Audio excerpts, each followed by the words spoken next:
నమస్కారం, నా పేరు జయశ్రీ. నాకు 52 సంవత్సరాలు. టీచర్ హాస్పిటల్ వచ్చిన నేను మధు సార్ దగ్గరికి వస్తే ఆపరేషన్ చెప్పిండు. నాకు 5 సంవత్సరాల నుండి ప్రాబ్లం ఉంది. ఇప్పుడు ఆపరేషన్ అయిన 22 కాళ్ళు.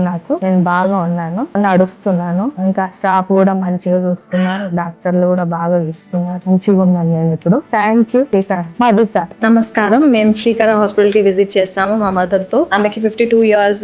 గత 5 years గా కాళ్ళ నొప్పులతో బాధపడుతున్నారు. ఆఫ్టర్ సజెషన్ మేము ఇక్కడికి వచ్చి కన్సల్ట్ అయ్యాము. వాళ్ళు రికమెండ్ చేశారు 2 legs సర్జరీ అవ్వాలని. 2 legs సర్జరీ అయ్యింది విదిన్ 6 days. ఇప్పుడు తన చాలా కంఫర్టబుల్ గా ఉంది and next 15 days physiotherapy recommend చేశారు. Hope she will recover fast and ఇప్పుడైతే చాలా కంఫర్టబుల్ గా తను లేచిన. Thank you Srikara hospital and thank you Madhu sir.